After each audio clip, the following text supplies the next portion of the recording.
Hello, my name's Lisa, and if this is your first time here, then thank you very much for choosing to click on this video. If you are a returning subscriber, then just know that I really do appreciate you. Today's video has been sent to me from the Clown Town, so thank you very much for the video. I do keep forgetting to say that all of my favourite creators are listed down in the description, and if you do want to send me any content, the instructions on the best way to do that are also in the description. And if all else fails, you can follow me on Instagram, and that is in the description as well. And you can DM me a link if that is the easiest way to do it.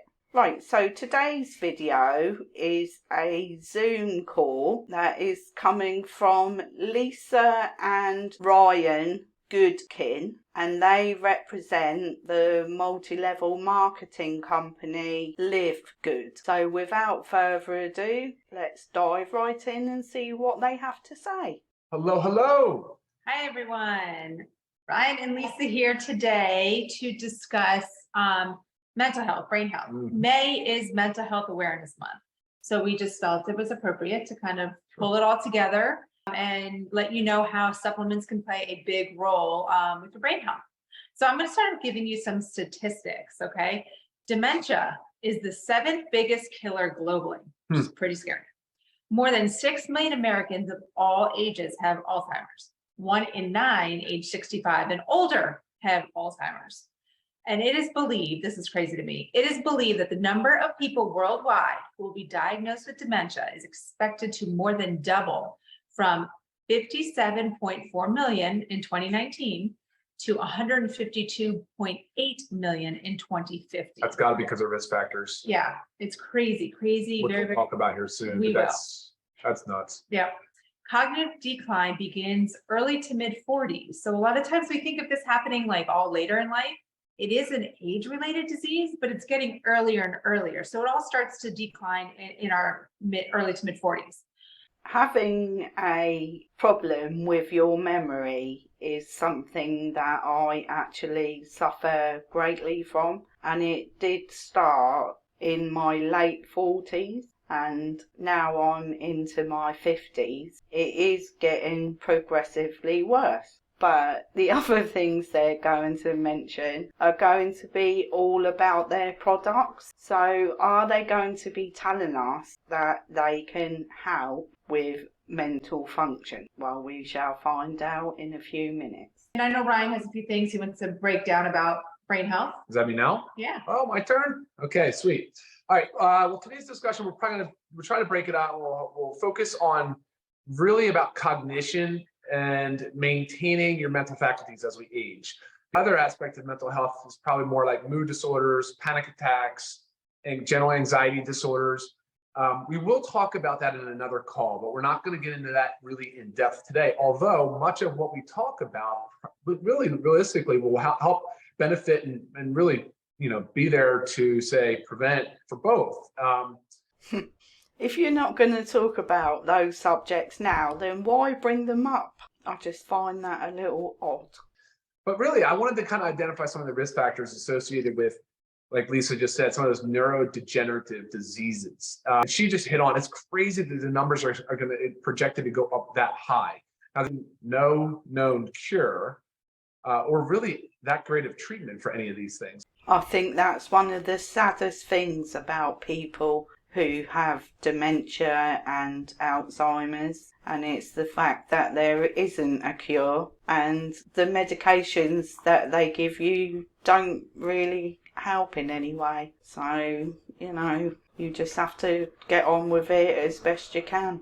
So we're going to talk a lot about lifestyle today and different things and different modalities and things that we can do on our own to help reduce the risk, because that's absolutely possible. So there's really 3 main risk factors, and in disease states that are really heavily tied to neurodegenerative diseases, and that is dyslipidemia, which is cholesterol, high cholesterol, hypertension, so heart disease, and of course diabetes.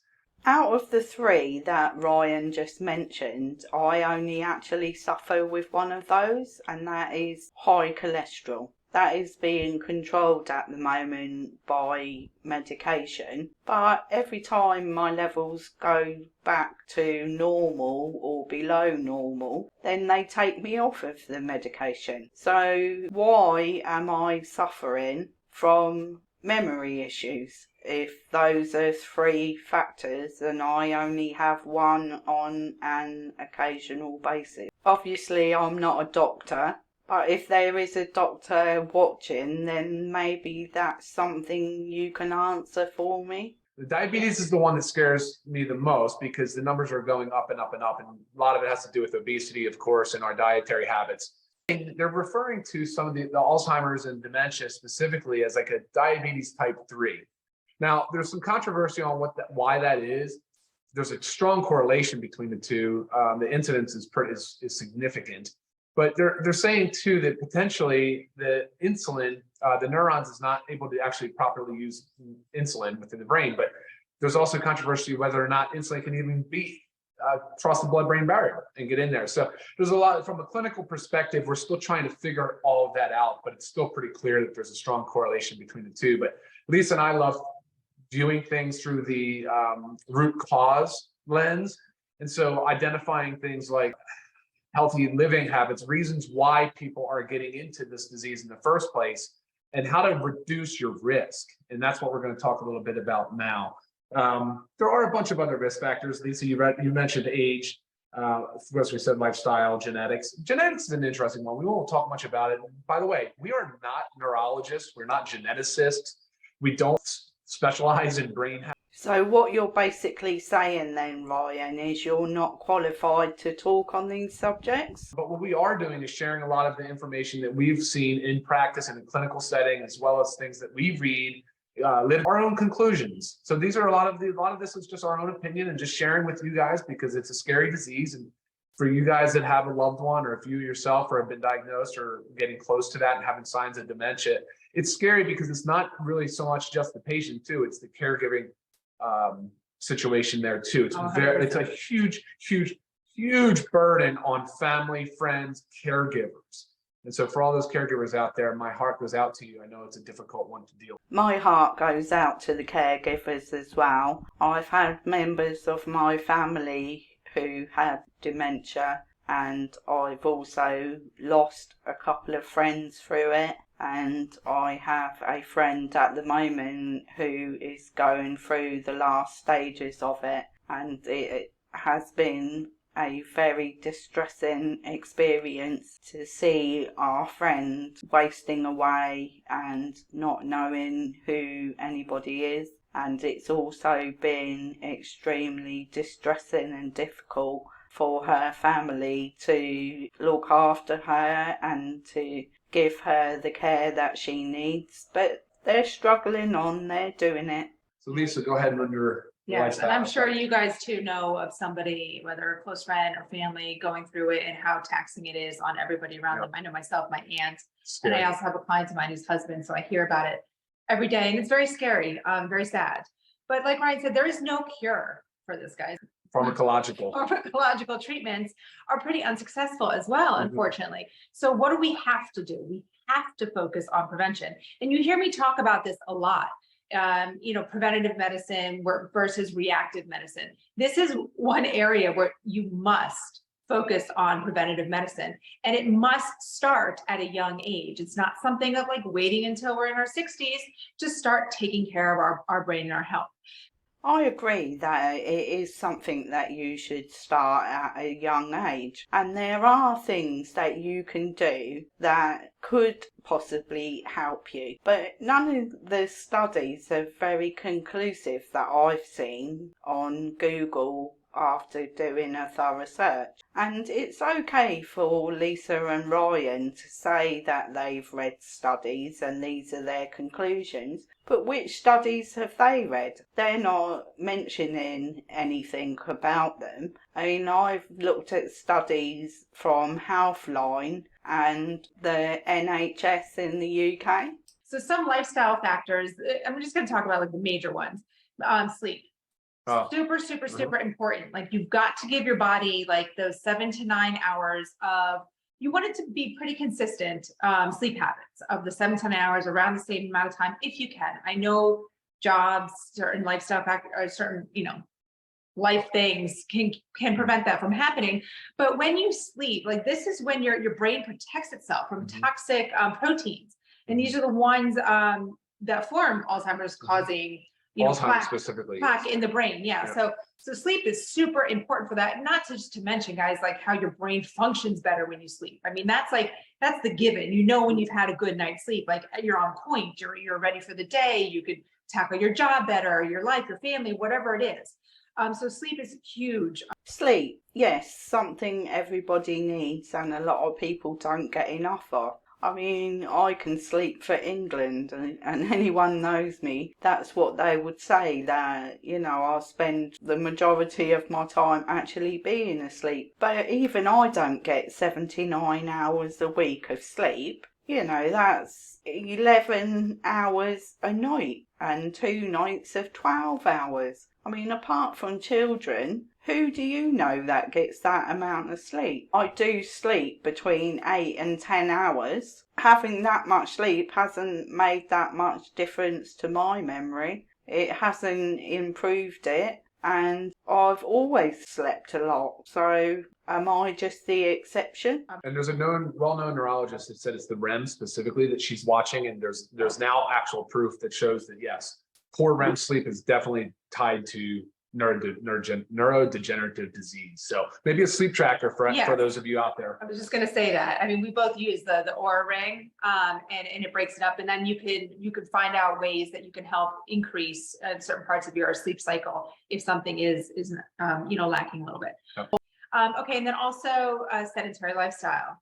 Okay, we've got to exercise. The way our society has, unfortunately, our current way of life has resulted in a lack of exercise, just being more sedentary. So we've got to make sure we're exercising. This also leads to an increase in obesity. Same thing with overconsumption of food. So we can put those two together. So your lack of exercise and your overconsumption of food leading to obesity. And obesity, I mean, it just the whole thing kind of goes together. Obesity can lead to type 2 diabetes, yep. And then that could lead to dementia. I mean, these are all causal things. Being told to exercise is nothing new, is it? Everyone tells you that you need to exercise, and obviously it is something that is beneficial for your mind and your body. But not learning anything new with what they're saying, they will get onto the products that are in between them very shortly. And that's the bit I'm looking forward to.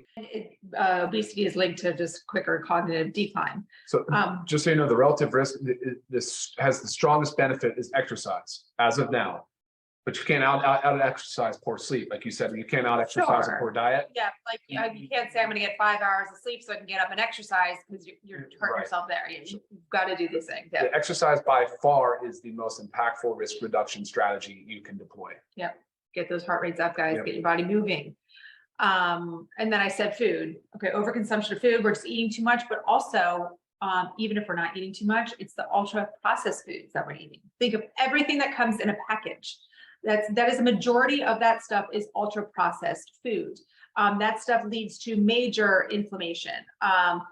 We can start feeling depressed, anxious. There's an increased risk of cognitive decline. So you've got to eat your whole foods. You've got to eat your fruits, your vegetables, your lean meats, your fish, your healthy fats. I mean, you've got to eat from whole food sources. Stop opening up boxes. No more frozen dinners. No more of those big box of crackers, chips. I mean, you've got to pick the whole food stuff.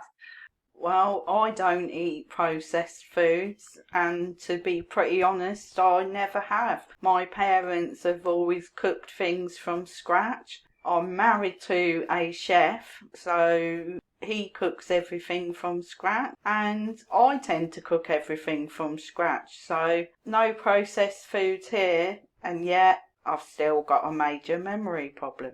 And then another one too is just, the gut health. Okay. We know, I'm sure you've heard the gut brain connection, or the gut is your second brain. certain things, the buzzwords kind of go. These buzzwords that are going around and the connections only seem to be coming from people inside MLMs though. They're not words that I hear from people that are not involved in the multi-level marketing industry. Around, but there is a major connection between your gut health and your brain. Gut health is huge. I'm pretty passionate about gut health, so that's a whole nother topic as well. But just remember, it's super important to take care of your gut.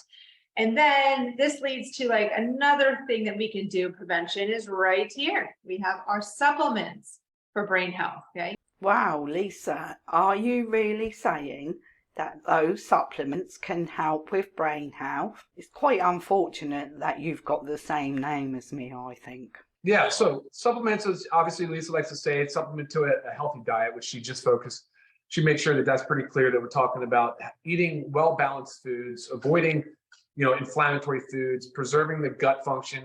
You've heard of people, maybe not heard of it, but it's called leaky gut syndrome. It's not really acknowledged in the medical community as a diagnosis, but nonetheless, it's still one of the contributing factors to our, say, leaky gut. All right, so from a supplement perspective, we really focus on saying, well, look, we know there's no like one known supplement or one thing that will help by itself, and that's it. So the way we looked at it was just looking at it from a foundational health perspective. And so we said, let's go at it with the essential nutrients, the minerals, the vitamins that the body needs at a minimum. So essential things that the body needs that does not make on its own, and go from there and help people understand and bring awareness around those vitamins, minerals, and nutrients. So going on to the LiveGood website and looking up Ryan, it says that he is a pharmacist and that he has a doctorate in pharmacy. We said, all right, let's start. Of course, we know B vitamins have a lot to do with memory and cognition. So in your essentials pack, which is the multivitamin, the magnesium, and the D, you'll have a men's and a women's multivitamin. So there's the B vitamins are really the focus of this. They are in methylated form, which means they're more bioavailable. They're the superior form of B vitamin, B6, B9, B12, all in this multivitamin. And then I was ready to say that any deficiency in those 3 B vitamins, B6, B12, and B9, which is most people known as folate, may increase the risk of memory loss and other forms of cognitive decline. Oh, sure. Any deficiency. Oh, yeah, sure.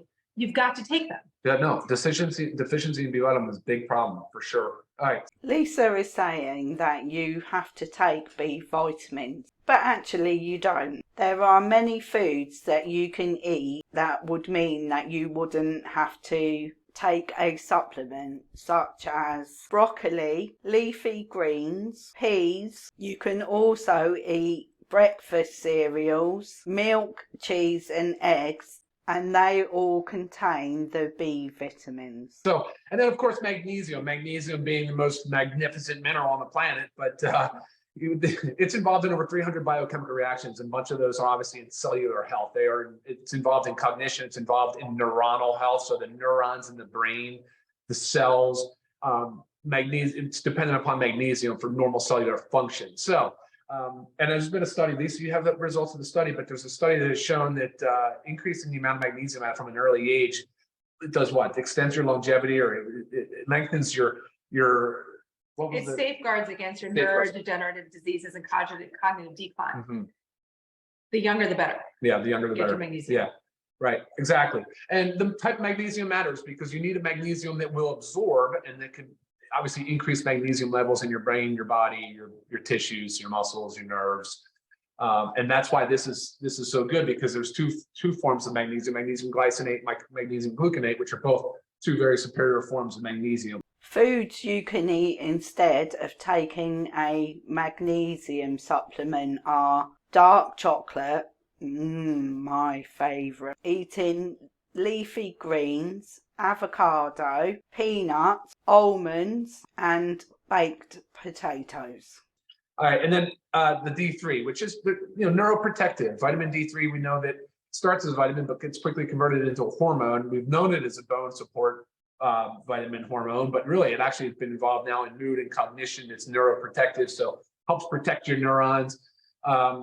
And we paired it with K2. So each one of these soft gels or capsules, I apologize, is 2,000 units of vitamin D. So that should be about the right dose to maintain a healthy blood level of vitamin D. One of the best ways to get more vitamin D is to go out in the sun. But if that is not an option for you, then these foods will all help you to get more vitamin D. You can eat the flesh off of fatty fish. You can have fish liver oils, eat egg yolks, cheese and beef liver. You can also include oranges, spinach, salmon, drink more milk, eat bananas, mushrooms. Right, and these three, as Ryan said, we do have it's as our daily essentials pack online. Yeah. Okay. Yep. Let's have a look and see how much they cost. The multivitamins are $17.95, but if you are a member, they cost $9.95. The monthly membership is going to cost you $9.95 per month, or you can do an annual membership, which is $99.95 per year. Factor 4, it has fish oil in it. I'm very proud of this product. It's one of a kind. There's nothing else like it on the market. It's 4 ingredients. So it's fish oil in the form of anchovy. It's sustainably and ethically sourced anchovy. So each soft gel is 600 milligrams of EPA and DHA. Those are the important omega-3 fatty acids. Those are the ones you really want to focus on when you're reading a label. And we also have curcumin, so great anti-inflammatory. And then you have coenzyme Q10 and CoQ10 in the form of ubiquinol, which we know is involved in cellular health for sure. It's certainly involved in the powerhouse, the mitochondria, and the energy production cycle. So, and that's super obviously very important when you're talking about the high energy demand center of the brain. And then what was the last one? Garlic. We have garlic, which also helps with blood pressure, and it's an antioxidant. So knowing that heart disease and inflammation are the root cause of many diseases, which leads to brain disease, neurodegenerative diseases, I think it's really important that we pay a lot of attention to the foundational health aspects and preventing not only like unhealthy weight and obesity, but of course then diabetes, high blood pressure, cholesterol. Yeah, the cholesterol. Thank you, Lisa. I'm so glad you're here today.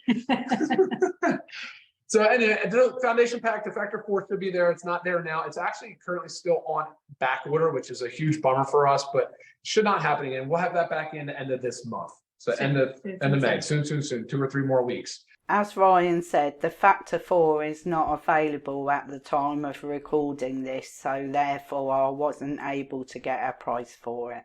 And then moving on, we have a concept. We wanted to focus on nutrient load, nutrient density. So the organic super reds and the organic super greens, both of these products are very rich in phytonutrients, which are just really powerful antioxidants. It helps the body fight off that excess inflammation and those free radicals, which we know are involved in cellular damage. So when we're talking about neurodegenerative disease, you want to protect those cells. You're trying to protect every single cell. You're trying to encourage the body to make more cells. But as we age, we know it can be more and more difficult. So definitely. And it was said that the flavonoids, which is like the chemical compounds that make the colors in the fruit and vegetables, those can block the plaque buildup. The phytonutrients. Yeah. So, I mean, just so easy to just mix one scoop daily. And not to mention, you want to increase blood flow. These are loaded with dietary nitrates. So you're trying to increase perfusion. So that means increasing the blood flow and the delivery of nutrients to important tissues like the brain, right? Like the organs that power the body. So blood flow is important. That's what this is involved with. The reds and the greens cost $29.95 if you're not a member, and $18 if you are a member. But you can eat foods that contain antioxidants, such as increasing your fruit and vegetable intake, especially with blueberries, eating more nuts and meat, as well as chicken and fresh fish. And then, of course, the organic coffee. One thing I wanted to make note is that there's a buzzword called nootropic. It has to do with supplements that are designed to increase cognition and brain health. None of them have been proven to do much. Now, I'm not saying the ingredients that people use in nootropics aren't beneficial. They probably are. And there's a lot of different now products. If you do a search for nootropics, but man, are they expensive. I would not recommend them at this time. We are evaluating a number of different ingredients for nootropics, but we just haven't been able to get there on the clinical evidence and the cost. That's one reason why I say that is because caffeine is kind of considered one of those, you know. And so the LiveGood organic coffee is organic, and it also has, you know, obviously 100 milligrams of caffeine per serving. But we enhance the coffee with 6 adaptogenic mushrooms. I have also seen, I think, was it one of the mushrooms? I think it was probably reishi, the gamma mushrooms that have been involved in nootropics. Some company has them out there for those as well. So the mushrooms are being touted as a nootropic. We didn't necessarily go that route here. We went for more of the adaptogenic response. I mean, they're so heavily, they've been used for so many years. There's so many known benefits with mushrooms, but definitely reducing stress is a big part of what we want to help people achieve, because it can have a negative, obviously, negative effect on mental health. Right. And I mean, the mushrooms definitely help, you know, protect the brain, especially your lion's mane, your reishi, and your chaga, which are 3 of the 6 in here. Yep. And you also have maca. Yeah, maca's in there as well, which has been shown. Improves cognitive function. Yep. Slows down age-related cognitive disease. Just good stuff. All good stuff, guys. Awesome. You are never going to say that the products you use are bad, are you? So let's have a look at how much the coffee costs. The retail price is $28.95. The membership cost is $17.95. But why not just buy organic coffee and eat a bunch of different mushrooms? Surely they are going to give you the same benefit. Have you also noticed that Lisa's got OCD? She keeps turning all of the pots round so everyone can see the names of them. So this is just highlighting a number of different supplements and ingredients and things that could be shown to be beneficial from a foundational health perspective. Yeah. So think about brain health, guys. You got to take care of it. You got to take care of your body to help take care of your brain. Got to do it. Yes, you do. And I know you had some fun little, just like tips and tricks. I do, but before I do, why don't let me try and see if I can pull up some few questions here. Sorry guys, I'm tapping the phone. It's like, yeah, the question about not knowing if you get enough magnesium, assume you're not. If you have to ask, you're probably not. Blood work, blood tests, the magnesium tests are not that easy and definitive, not as easy as a blood test, or sorry, not as easy as a vitamin D test, because most of your magnesium is deposited into your bones and your muscles and tissues. It's just only a little bit free floating in the blood to be able to actually measure. But they do have tests for magnesium. They're just a little bit more challenging. And there's really no sense, I mean, I'm not suggesting you take an overdose of magnesium, but you should definitely be supplementing with it. Can you explain why you should be supplementing with magnesium? Why would you just assume that you're low in it? No, it's not too late if you're over 60. Of course not. Nope. Of course not. No. Starting now is when you need to be really focused on maintaining the cognition. And I'm going to run down a few like things to do, things to avoid. Maybe some of them you're probably already doing. Some you can add in, and then let me tell you, the list is not exhaustive. There are so many lifestyle things that you guys can come up with on your own. It's never too late, guys. You can always slow things down. Always. Yeah. Age to start taking magnesium, guys. We give this to our kids, not ours specifically. We give them a children's magnesium, but start young. Like our bodies need magnesium. Everything okay for diabetics? I mean, look, you should be monitoring your sugars and watching and seeing what foods do to it, but there's no added sugars in our products. Can you mix the reds and greens with amino protein all together? Yeah, sure, of course. Yeah. Any other questions, guys? You know, unrelated to kind of what we're talking about as well, or what we're talking about, you can go ahead and email me, lisa@livegood.com. Yeah. Happy to answer all questions anytime. Yeah. Okay. Tips and tricks. Yeah. Look, there's a few things I was thinking about. I was just writing them down, and I'm just going to read a few to you. So more of things that I'd like to see you do more of if you wanted to start incorporating some healthy, say, brain-focused exercises in your life. That's why people, if you get near a waterfall, apparently there's a lot of disinfectant effects of the waterfall and the clashing of the water. It's why we walk the beach a lot. It's just to pick up on that movement of water and exchange of ions. So that grounding is important. Breath, meditative type apps. Lisa, you might have one you want to throw out there. And this doesn't have to be long, guys. Like, I mean, sometimes me just doing like 3 minutes of breath work, because that's all I have time to do. It's still, I mean, you feel the difference. It's still beneficial. Oh, look, another MLM top leader who doesn't have time to do all the things that they want to do in their day. I thought MLMs gave you time freedom. And if you guys could add to this or take away from, pick 1 or 2 things to do on it and try it and see what you think. I want you guys to have some takeaways from these Zoom calls. Power saying no. A lot of times we get pressured into things and it builds up with stress and anxiety for us. Learn how to say no. But at the same token, I don't want you to say no to things when it increases your socialization and your opportunity to get out there and expand your horizons. So there's a balance there, but I know a lot of us have a hard time saying no to things. So if it's causing stress and anxiety or dismay in your life, pick up the power and say no. That's great advice, Ryan. Everyone should say no to MLMs because they cause more stress than most things on this planet. But focus on sleep. Recognize the importance of sleep. If you're not getting enough, change your habits. I'll get into the habit. Sunlight first thing in the morning, letting sunlight hit the retina, building that sunlight first thing in the morning has definitely been. Keep the sunglasses off. Yeah. I mean, just that just for a little bit. You just need to have that adaptation. Immersion in nature, I think, is a huge one. I mean, we all have access to beautiful natural areas. Go find them if you're not already. Get involved. Just ride a bike, walk. I don't know. Sit in your car and open the windows in a parking lot somewhere of a nature park. I don't know. Whatever it is, just get out there. I mean, just get the air. Just see the scenery and listen to the birds. I mean, I know. Pet ownership has been shown to be very beneficial. We own pets. I can't imagine a world without them. Vacationing, of course, can be beneficial. Volunteering. Set some goals, right? The sauna and ice bath. There's a lot of buzz about that. I love both of those. Brain games, Sudoku, board games, different mind challenging brain games are all good. And I read too that you got to switch up those games. So say like you only play Sudoku, like your brain gets accustomed to that one and it doesn't have to work as hard. So switch up those brain games. Yeah, with foods, pick your oils responsibly. We don't like seed oils. They're inflammatory. Completely ban fried food from your life. She did talk about processed refined food. No added sugars either. Why would you need added sugars? You shouldn't need them. You don't want them. Take them out.